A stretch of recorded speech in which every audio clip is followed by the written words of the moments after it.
अब हमरा कितना मस्त सजा दो लो कि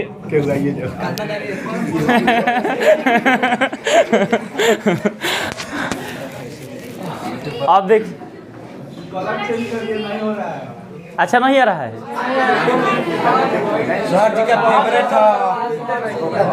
टोपी है के बैकग्राउंड गुलाबी देखिए तो सही लिखा रहा है।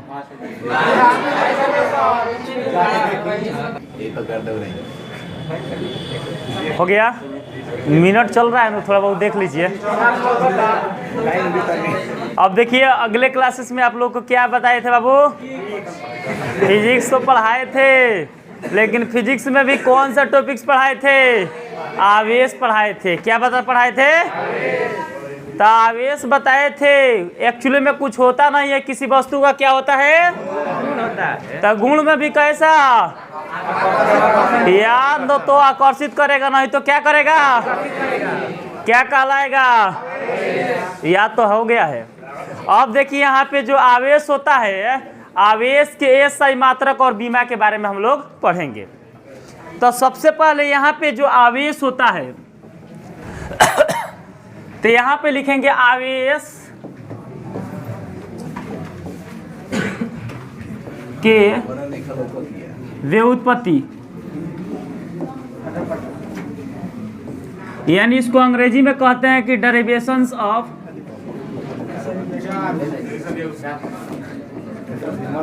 Charge, derivation of charge. क्या आप लोग को नहीं दिख रहा है, गेम सेटिंग पहले यार। अच्छा यहाँ पे तो दिखना चाहिए ना जी, अच्छा दिख रहा है ना उसमें। अब देखिए यहाँ पे आवेश की भी उत्पत्ति हम पढ़ने वाले हैं, यानी डेरिवेशंस ऑफ चार्ज। यहाँ पे जानेंगे जो डेरिवेशंस ऑफ चार्ज होता है, तो चार्ज का फॉर्मूला क्या होता है और फॉर्मूला कैसे आता है, इन सारे बातों पर हम लोग थोड़ा बहुत चर्चा कर लेते हैं, उसके बाद आगे की तरफ बढ़ेंगे। लेकिन हम ये भी बताएंगे कि जो चार्ज होता है वो क्या क्या चीज़ से बना होता है। वो तो सभी लोग जानते हैं प्लस माइनस से बना होता है, लेकिन प्लस माइनस क्या चीज़ से बना होता है ये भी बताएंगे। तो देखिए यहाँ पे आवेश शब्द की भी उत्पत्ति पढ़ने वाले हैं, यानी आवेश शब्द जो मान लेते हैं आवेश आया है, आवेश का फॉर्मूला क्या होता है, इन्हीं के बारे में हम लोग डिस्कस करने वाले हैं। तो देखिए चालक तार, आवेश किस में दिया जाता है बाबू, कोई ना कोई चालक तार के अंदर दिया जाता है। कहाँ दिया जाता है, जैसे यहाँ पे समझ लीजिए मान लेते हैं यहाँ पे कोई चालक तार है। क्या है बाबू, चालक तार है। ये क्या है, चालक तार है, चालक तार। अब इस चालक तार में हम मान लेते हैं प्लस क्यू चार्ज दे रहे हैं। कितना चार्ज दे रहे हैं, तो बताइए चार्ज तो यहाँ पे मैंने दिया, लेकिन चार्ज को यहाँ तक आने में कुछ समय लगेगा कि नहीं, तो कुछ पता नहीं है, तो कितना टी, कितना मान लेंगे टी। अब बताइए यहाँ तक कोई दिक्कत, जैसे मान लेते हैं किसी भी चार्ज को किसी भी कंडक्टर ऑफ वायर के अंदर दिया जाता है। कहाँ दिया जाता है, कंडक्टर ऑफ वायर के अंदर दिया जाता है। तो कंडक्टर ऑफ वायर के अंदर चार्ज को हम देते हैं, तो चार्ज को एक स्थान से दूसरे स्थान तक जाने में उसके रिस्पेक्ट में समय भी लगता होगा। जैसे मान लेते हैं चार्ज को मान लेते हैं बोर्ड से मान लेते हैं बल्ब की तक आने में कुछ ना कुछ समय लगता होगा कि नहीं। अगर एक्चुअली में समय पता नहीं है तो क्या मान लेते हैं, टी मान लेते हैं। कितना क्या मान लेते हैं बाबू, टी मान लेते हैं। तो यहाँ पर लिखेंगे टी समय में, ब्लैक कर दें, टी समय में उपस्थित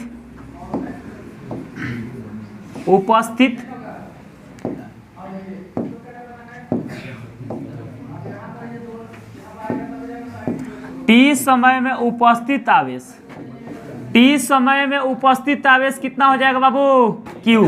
अब देखिए यहाँ पे टी टाइम में कितना कंडक्टर ऑफ वायर में चार्ज प्रेजेंट है, क्यू। तो यहाँ पे वन टाइम में कितना प्रेजेंट होगा बताइए जल्दी, वन टाइम में कितना चार्ज प्रेजेंट होगा, क्यू अपॉन टी।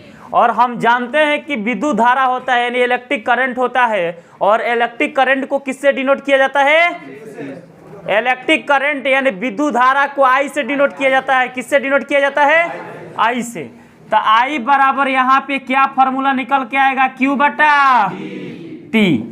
यहाँ से फॉर्मूला आई बराबर क्या निकल के आएगा, क्यू बटा टी। लेकिन हमको किससे बहस है, सिर्फ आवेश से। हम तो कोई विद्युत धारा चैप्टर नहीं पढ़ रहे हैं कि हमको विद्युत धारा से बहस है, हमको सिर्फ बहस है आवेश से। तो यहाँ पे कुछ नहीं तो 1 मानेंगे, क्रॉस मल्टीप्लिकेशन करेंगे तो Q बराबर यहाँ पे क्या हो जाएगा, आई टी। Q बराबर क्या हो जाएगा क्या, अब यहाँ पे I बराबर यहाँ पे Q बटा T हो गया, यहाँ पे 1 माने और इसको क्रॉस मल्टीप्लिकेशन करेंगे, तिरछा तिरछी। क्रॉस मल्टीप्लिकेशन के मतलब तिरछा तिरछी। Q में 1 से गुणा करेंगे तो Q, I में T से गुणा करेंगे तो आई टी। बताइए यहाँ पे आवेश का फॉर्मूला क्या बन गया, Q बराबर। अब देखिए यहाँ पे Q बराबर आई टी बन गया, और Q को क्या बोलते हैं बाबू, आवेश। आवेश। और बताइए यहाँ पे आई को क्या बोला जाता है, धारा यानी विद्युत धारा। इसको शॉर्टकट में लिखते हैं विद्युत धारा। और यहाँ पर गुणे क्या, समय। ए विद्युत धारा गुणे समय। आवेश को किससे, धारा किससे, समय को किससे। तब फॉर्मूला निकल के आ गया Q बराबर, जहां थोड़ा बहुत देख लेते हैं, जहां Q को क्या बोला जाता है और आवेश बोला जाता है। तो आवेश के सही मात्रक क्या होता है, आवेश बोला जाता है तो आवेश के सही मात्रक। और यहाँ पे I को क्या बोला जाता है, सिर्फ धारा नहीं लिखेंगे ना तो जलो धारा हो जाएगा, इसीलिए यहाँ पर विद्युत धारा लिख देते हैं शॉर्टकट में, विद्युत धारा। धारा को किस में मापते हैं बाबू, है करंट है, दौड़ रहा है करंट, तो करंट को किस में मापा जाता है, एम्पियर में। किस में, एम्पियर में मापा जाता है। तो एम्पियर को किससे डिनोट करते हैं, ए से। टी को क्या बोला जाता है, समय बोला जाता है। तो समय की यूनिट क्या होता है, सेकेंड होता है। क्या होता है, सेकेंड। अब आप लोग समझ गए होंगे कि यह आवेश का जो सूत्र होता है एक्चुअली में आता है तो कैसे आता है, कोई दिक्कत। तो आप सबसे पहले इसको नोट डाउन कर लीजिए नोट कर लीजिए।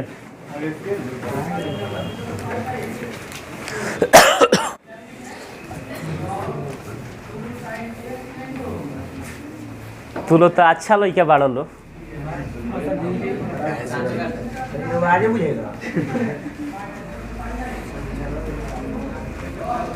कितना सुंदर बारो लो का। किस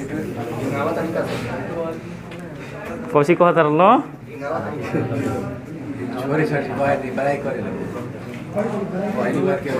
और ये समझिए लो कि मुहावरा मारता नहीं कि अच्छा बाड़ो लो तो खराब हो लो। अच्छा का मतलब क्या होला, खराब। विलोम, हाँ हाँ सॉरी, विलोम होता है उल्टा शब्द।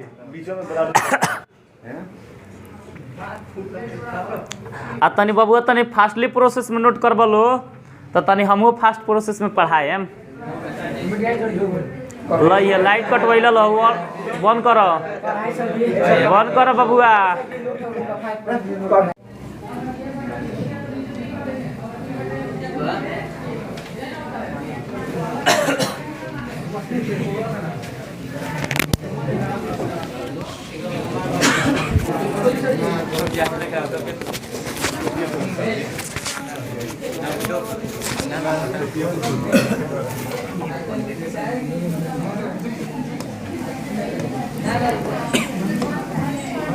यूजर से लिखिए।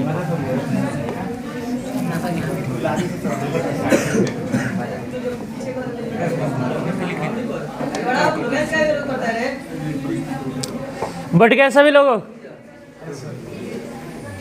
अब देखिए बाबू, अगले क्लासेस में आप लोग क्या पढ़ाए थे, चार्ज के बारे में पढ़ाए थे। किसके बारे में पढ़ाए थे? लेकिन यहाँ पे उस पर बोर्ड पर लिख रहे थे तो कितने लोग को नहीं दिख रहा था, लेकिन यहाँ पे हम आप लोग को एक बार और समझा देते हैं, उसके बाद तुरंत आगे की तरफ बढ़ जाते हैं तुरंत मिटाकर। यहाँ पर क्या पढ़ाए थे बाबू?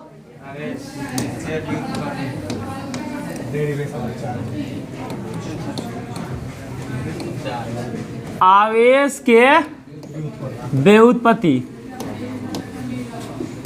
यानी इसको अंग्रेजी में बोलते हैं डेरिवेशन ऑफ चार्ज।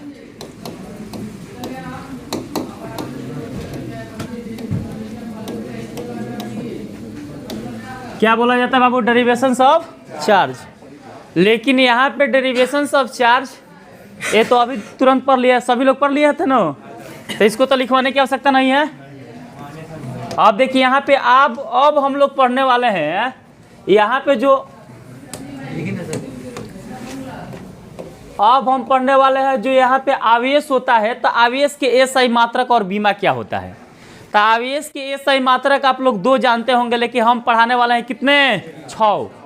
आवेश के एसआई मात्रक कितने होते हैं बाबू? 6 होते हैं। लेकिन उस मात्रक में से कुछ छोटे मात्रक होते हैं, तो कुछ बड़े मात्रक होते हैं, और कुछ मझिले मात्रक भी होते हैं। जैसे घर में क्या होते हैं? भाई लोग होते हैं, चाहे बहन लोग होते हैं, तो कुछ बड़े भाई होते हैं, कुछ छोटे होते हैं, कुछ मझिले होते हैं। उसी तरह मात्रक में भी कुछ छोटे होगा तो कुछ बड़े होगा, तो कुछ बीचों बीच वाला होगा, यानी मझिला होगा। होगा कि नहीं? तो देखिए यहाँ पे आवेश के आप सबसे पहला पॉइंट पढ़ेंगे, आवेश के एसआई मात्रक तथा बीमा को लिखें, यानी right the SI unit and dimensions of electric charge. लिखेंगे आवेश के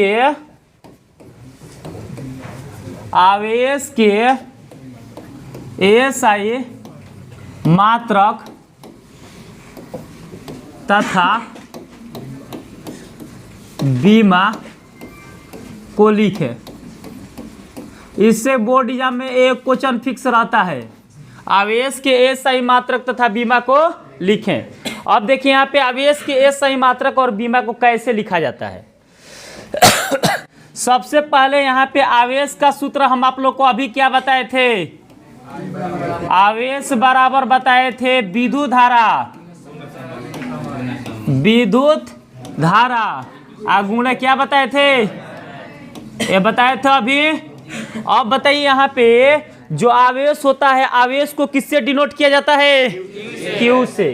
तो यहाँ पे क्या लिख देंगे? Q। और विद्युत धारा को किससे? और समय को किससे? तो फॉर्मूला Q बराबर क्या बन जाएगा? IT। लेकिन हमको इससे बहस नहीं, हमको बहस है इसका एसआई मात्रक और बीमा से, क्योंकि अभी हम बता चुके हैं कि एसआई यहाँ पे आवेश शब्द की जो होता है फॉर्मूला के डेरिवेशंस कैसे करते हैं, और आवेश का फॉर्मूला एक्चुअली में आता है तो कैसे आता है, अभी आप लोग को बता चुके हैं। तो देखिए हम देखने वाले हैं एसआई मात्रक। क्या देखने वाले हैं? एसआई मात्रक। एसआई मात्रक किसका बाबू? आवेश के, रुक जाइए बाबू,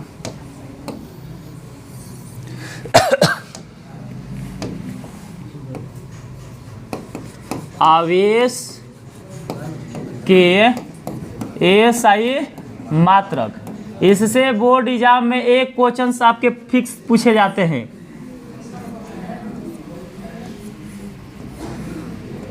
अब देखिए पहला, दूसरा, तीसरा, चौथा, पांचवा। आवेश के एसआई मात्रक आपके जो देखते हैं यहाँ पे 2 होते हैं, लेकिन सभी मात्रक की अगर एक्चुअली में बात करेंगे तो 6 होते हैं। कितने होते हैं? 6। तो देखिए यहाँ पे आपको पहला निकल के आता है, यहाँ पे आई को क्या बोलते हैं? तो विद्युत धारा को किस में मापा जाता है? एम्पियर में। और टी को क्या बोलते हैं? और समय को किस में मापा जाता है? सेकंड में। तो यानी पहला आवेश के मात्रक निकल के आएगा क्या? Ampere second. क्या निकल के आएगा? Ampere second. यहाँ पे आपको Q बराबर होता है IT, तो यहाँ पे I को विद्युत धारा बोलते हैं। विद्युत धारा को किस में मापा जाता है? और समय को किस में? तो यहाँ पर पहला एसआई मात्रक निकल के आएगा क्या? Ampere second. क्या निकल के आएगा? Ampere second. इसको शॉर्टकट में क्या लिखते हैं? ACC। अब दूसरा एसआई मात्रा की बात करते हैं, तो दूसरा जो होता है बाबू एम्पियर जो सेकंड होता है, यह कूलम के बराबर होता है। किसके बराबर होता है? कूलम के बराबर होता है। तो यहाँ पर क्या लिख देंगे? कूलम। और कूलम को किससे डिनोट करते हैं? सी से। अब देखिए यहाँ पे कूलम को हम सी से डिनोट इसलिए किया करते हैं क्योंकि यह नाउन होता है। क्या होता है बाबू? नाउन। यहाँ पे नाउन को हम जो वर्ड रहता है उसी से शुरुआत करते हैं, लेकिन जो चार्ज होता था भौतिक राशि होता था, इसलिए इसको हम किससे लिखते थे? क्यू से लिखते थे। यहाँ पे कूलम एक वैज्ञानिक का नाम है, तो यानी वैज्ञानिक का नाम है तो नाउन है, तो जब नाउन है तो उसको किससे डिनोट करेंगे? सी से। कोई दिक्कत? तो एसआई मात्रक आपका पहला एसआई मात्रक एम्पियर सेकेंड और दूसरा एसआई मात्रक कूलम। अब एम्पियर सेकंड और जो यहाँ पे एम्पियर सेकंड जो होता है ये किसके बराबर होता है? कूलम के बराबर होता है। अब देखिए यहाँ पे एम्पियर सेकंड जो होता है और यहाँ पे कूलम होता है, यह एसआई मात्रक होता है। कौन सा मात्रक होता है? एसआई मात्रक। क्या होता है बाबू? एसआई मात्रक। एम्पियर सेकंड और कूलम कौन सा मात्रक होता है? एसआई मात्रक। ऑब्जेक्टिव में यहाँ पर पूछ देगा कि आवेश के एसआई मात्रक क्या होता है, तो क्या बताइएगा? या तो कूलम होगा, नहीं तो क्या होगा? ऑप्शन में दे दिया रहेगा कि कूलम, ए नंबर ऑप्शन में, बी नंबर दे दिया रहेगा कि एम्पियर सेकंड, और सी में दिया रहेगा दोनों, और डी में दिया रहेगा नॉन ऑफ दिस। कौन सा करेक्ट होगा? दोनों करेक्ट होगा, क्योंकि जो एसआई मात्रक होता है एम्पियर सेकंड आपका जो होता है कूलम के बराबर होता है। अब देखिए अगला यूनिट होता है बाबू ईएसयू।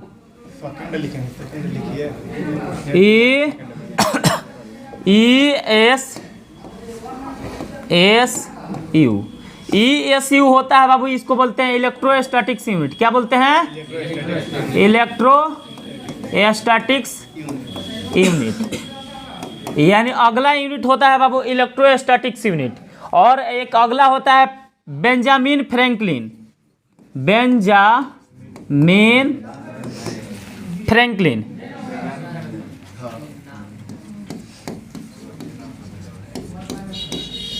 बेंजामिन फ्रैंकलिन यानी जो आवेश के एसआई मात्रक होता है, तो एसआई मात्रक एम्पियर सेकेंड और क्या होता है? कूलम। लेकिन यहाँ पर जो एक वर्ड आता है इलेक्ट्रोस्टैटिक्स यूनिट, और इसको शॉर्टकट में क्या लिखते हैं? ईएसयू। ई माने इलेक्ट्रो स्टैटिक्स, ईएस माने इलेक्ट्रोस्टैटिक्स, यू माने क्या? यूनिट। और यहाँ पे जो ये यूनिट जो होता है बाबू सीजीएस यूनिट होता है। कौन सा यूनिट होता है? CGS unit. कौन सा यूनिट होता है? सीजीएस यूनिट होता है। यानी जो आपको ऑब्जेक्टिव में पूछ देगा कि आवेश के सीजीएस मात्रक क्या होता है, तो पहला बताएंगे इलेक्ट्रोस्टैटिक्स यूनिट, और दूसरा क्या? Benjamin Franklin. बेंजामिन फ्रैंकलिन जो है एक वैज्ञानिक का नाम है। किसका नाम है बाबू? वैज्ञानिक का नाम है, यानी साइंटिस्ट का नाम है। अगर यहाँ पे अगला यूनिट की बात करते हैं, तो अगला यूनिट होता है बाबू यहाँ पे ईएमयू। ईएमयू जो होता है इलेक्ट्रोमैग्नेटिक यूनिट।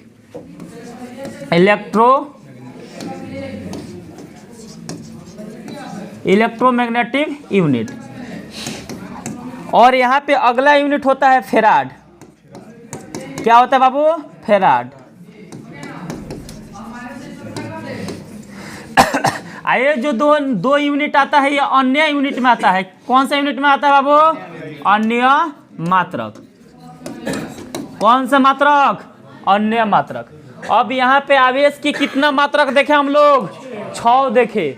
अगर यहाँ पे आपका क्वेश्चन पूछेगा कि आवेश के एसआई मात्रक क्या होता है, एसआई की बात करेगा तो समझ जाएंगे कूलम या एम्पियर सेकेंड। अगर कहेगा कि आवेश के सीजीएस मात्रक बताइए, तो यहाँ पे इलेक्ट्रोस्टैटिक्स यूनिट, नहीं तो बेंजामिन फ्रैंकलिन। अगर कहेगा कि आवेश के कुछ अन्य मात्रक बताइए, तो या तो इलेक्ट्रोमैग्नेटिक यूनिट नहीं तो क्या? फेराड या एनोदर यूनिट के अंतर्गत आता है। कोई दिक्कत? अब देखिए जैसे भाई में भी कुछ बड़े भाई होते हैं, कुछ छोटे होते हैं कि नहीं, कुछ क्या होते हैं? मझिले। तो यहाँ पे कितने भाई हैं? 6 भाई है। तो 6 भाई में कुछ बड़े भाई होंगे या कुछ क्या होंगे? मझिले भी होंगे। तो पहले यहाँ पर कौन बड़ा है कौन छोटा है अभी हम आप लोग को बता रहे हैं, इसको पहले नोट डाउन कर लीजिए। नोट कर लीजिए सबसे पहले इसको।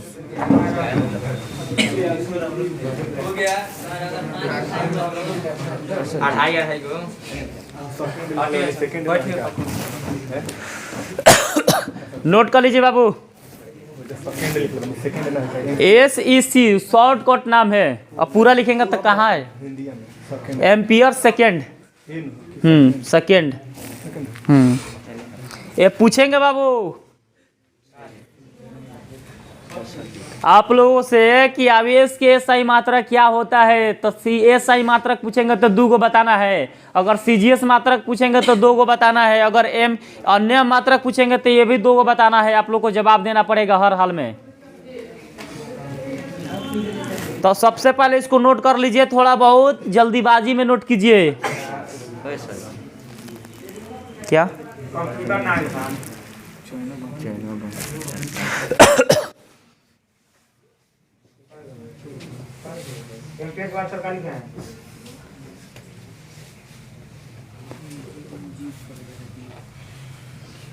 अगला लिखे हैं बाबू, यहाँ पर ESU लिखे हैं, इलेक्ट्रोस्टैटिक्स यूनिट। ये आपको कोई नहीं बताएगा, सब लोग को पता है कि आवेश जो होता है, आवेश की SI मात्रक या तो कूलम होगा, नहीं तो क्या होगा? Ampere second.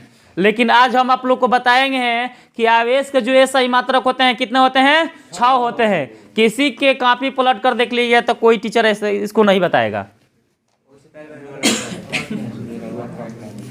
लेकिन हम यह 6 बता देते हैं। आप लोग समझिएगा क्या कि सर यहाँ पर एम्पियर सेकंड आपको बोर्ड एग्जाम पूछता होगा, इसलिए अब सर बता दे रहे हैं। ऐसे कोई बात नहीं है। इलेक्ट्रोस्टैटिक्स यूनिट बोर्ड एग्जाम में कई बार पूछ चुका है।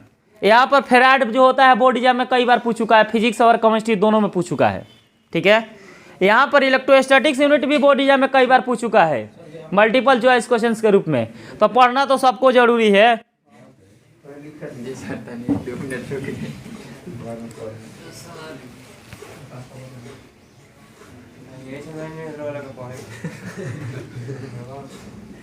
तो हम पढ़ा दें तो फिजिक्स से प्यारे हो जाते लोग हैं।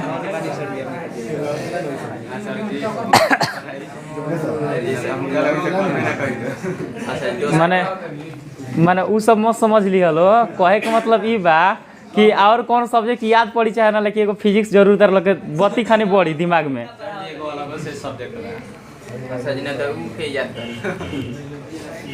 बाबू सुना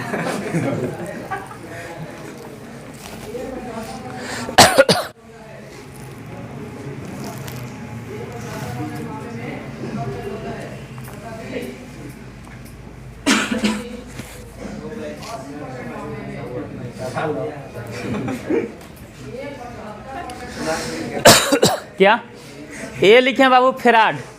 ए है EMU, इलेक्ट्रोमैग्नेटिक यूनिट। फेराड है FARAD, फेराड। फेराड भी बोलते हैं, फेराडे भी बोला जाता है। आप कहिएगा सर इंग्लिश ही क्यों लिख रहे हैं? बाबू बोर्ड एग्जाम में ऑब्जेक्टिव में भी सवाल पूछा है ना, तो आपको हिंदी में नहीं लिखा है या इंग्लिश में ही लिखा है। तो कोई कोई इंग्लिश लैंग्वेज आसान भी होता है, लेकिन एक्चुअली में देखा जाए तो इंग्लिश से ही आसान माना जाता है।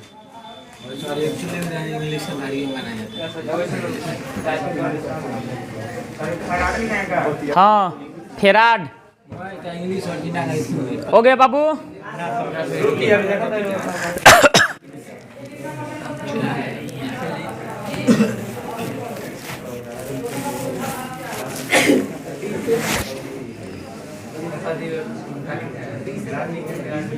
आप लोग नोट कर लिया ना?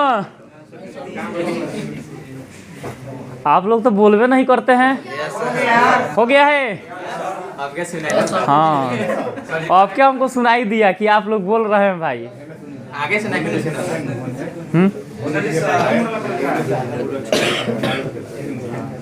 हो गया? यादव जी बताएंगे कि हुआ है कि नहीं। हो गया है ना? मिटा दें अब आप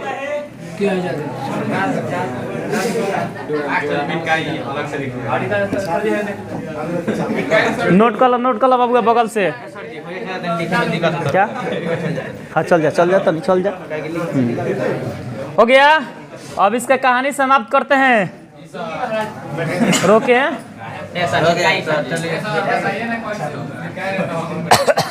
देखिए यहाँ पे बताए थे आप लोग को, थोड़ा बहुत याद करने का तरीका बता देते हैं। पूछेगा कि आवेश की SI मात्रक क्या होता है, तो पहला SI मात्रक एम्पियर सेकेंड, और दूसरा SI मात्रक एम्पियर सेकेंड जो होता है यह कूलम के बराबर होता है। और पूछेगा कि आवेश का CGS मात्रा क्या होता है, ESU यानी इलेक्ट्रोस्टैटिक्स यूनिट या बेंजामिन फ्रैंकलिन। अगर यहाँ पर पूछेगा कि आवेश के कुछ अन्य मात्रक बताइए, यानी इलेक्ट्रोमैग्नेटिक यूनिट या फेराड, कोई दिक्कत। और इन 6 यूनिट में से कुछ बड़े यूनिट होंगे तो कुछ छोटे होंगे। तो यहाँ पे सबसे पहले यहाँ पे SI मात्रक तो हो गया। अब यहाँ पे बीमा की थोड़ा बहुत बात कर लेते हैं। क्या बाबू, बीमा की। किसका बाबू, आवेश की। किसका, आवेश के। आवेश को किससे डिनोट करते हैं, Q बराबर फॉर्मूला क्या बताए थे, IT। तो देखिए यहाँ पे IT जो होता है, तो यहाँ पे I को I लिख देते हैं, और यहाँ पे T जो होता है, यहाँ पे बीमा को हमेशा बड़े वाला अक्षरों से लिखा जाता है। तो अगर कोई बुक में बीमा IT लिखा है तो ये भी सही है, अगर यहाँ पे ए भी लिखा है तो सही है। यहाँ पर करंट है, I क्या है, करंट। और करंट को किस में मापा जाता है, एम्पियर में। और समय क्या होता है, समय को किस में सेकंड में मापते हो, तो ये सही मात्रक में होगा। लेकिन यहाँ पर समय टाइम का संकेत क्या होता है, बड़े T। तो आवेश के बीमा क्या हो जाएगा, AT या IT, या तो AT नहीं तो IT, कोई दिक्कत। आवेश के बीमा क्या हो जाएगा, या तो AT नहीं तो IT, कोई दिक्कत। नोट कर लीजिए इसको।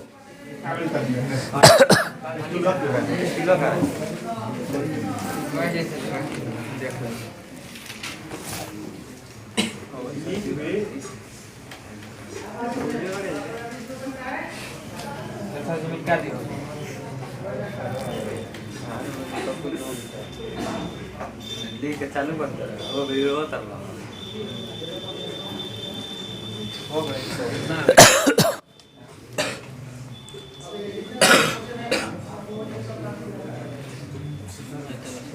हो गया, नोट कर लिया आप लोग।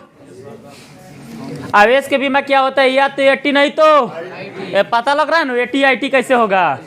यहाँ पे करंट को मापते हैं किसमें, आप कहेंगे कि यहाँ पे I को कभी भी बीमा को बड़े अक्षरों से लिखा जाता है। तो T तो छोटा है, लेकिन इसको बड़ा बना देंगे, इसको बड़े वाला कोष्टक से घेर देंगे तो क्या बन जाएगा, बीमा बन जाएगा। हो गया।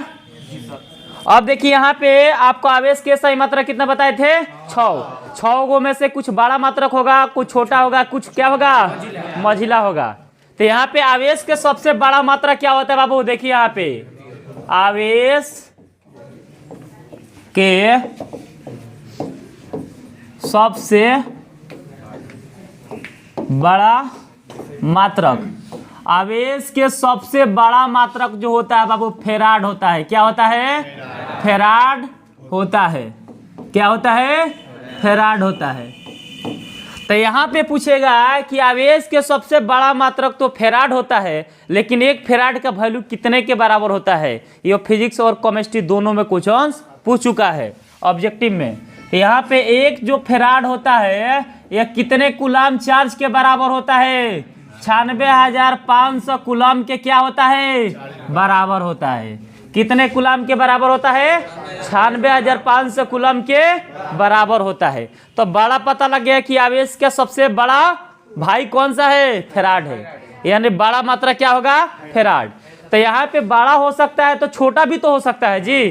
तो आवेश का सबसे छोटा मात्रा क्या होगा, ESU होता है। क्या होता है, ESU। ESU का मतलब क्या होता है, इलेक्ट्रोस्टैटिक्स यूनिट। क्या होता है, इलेक्ट्रोस्टैटिक्स यूनिट। तो यहाँ पे लिखेंगे आवेश के सबसे छोटा मात्रक, यहाँ पे SI मात्रक कहेंगे तो समझ में आ जाएगा, वो एम्पियर सेकेंड कूलम के बराबर होता है। इसलिए यहाँ पर लिखते हैं आवेश का छोटा मात्रक। क्या होता है बाबू, ESU। क्या होता है, ESU होता है। शॉर्टकट में लिख दिया है बाबू। अब देखिए यहाँ पे ESU का फुल फॉर्म क्या होता है, ESU क्या होता है बाबू,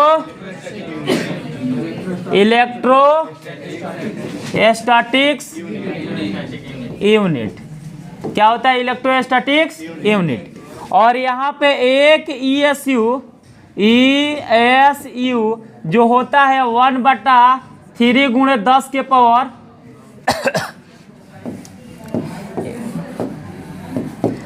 के पावर 9 कूलम के क्या होता है?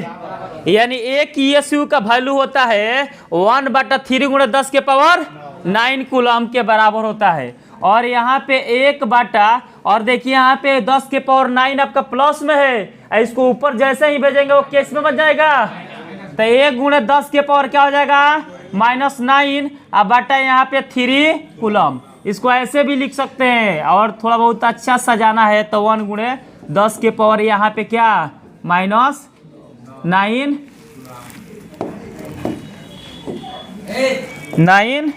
कूलम, ऐसे भी हम लोग लिख सकते हैं। कोई दिक्कत यहाँ तक? कोई दिक्कत? एक ESU कितने के बराबर होता है? 1/3 गुणे 10 के पावर 9 के बराबर होता है। अब यहाँ पे पूछ देगा, अब यहाँ पे बड़ा छोटा की तो बात हो गया, अब कौन सा बात है? मझिला की। तो यहाँ पे आवेश के सबसे मझिला यूनिट जो होता है बाबू, बीचों बीच वाला, वो EMU होता है। यानी एक EMU जो होता है AB कूलम के बराबर होता है। कि कौन सा कूलम के? AB कूलम के बराबर होता है। AB कूलम कोई वैल्यू नहीं होता है। और AB कूलम जो होता है 10 कूलम के बराबर होता है। कितने कूलम के बराबर होता है? यानी एक AB कूलम बराबर कितना कूलम होता है? 10 कूलम होता है। तो बताइए यहाँ तक कोई दिक्कत? आवेश का सबसे बड़ा मात्रा क्या होता है? फेराड होता है। और आवेश का सबसे छोटा मात्रक, और 1 फेराड बराबर कितना होता है? 96,500 कूलम। और एक ESU का वैल्यू क्या होता है? और यहाँ पे एक EMU किसके बराबर होता है? 10 AB कूलम के बराबर होता है। 10 AB कूलम किसके बराबर होता है? 10, यानी एक AB कूलम जो होता है 10 कूलम के बराबर होता है। कोई दिक्कत यहाँ तक? आज इतना ही रहने देते हैं, अगले क्लासेस में हम लोग पढ़ेंगे। एक EMU बराबर 10 कूलम में ना लिखा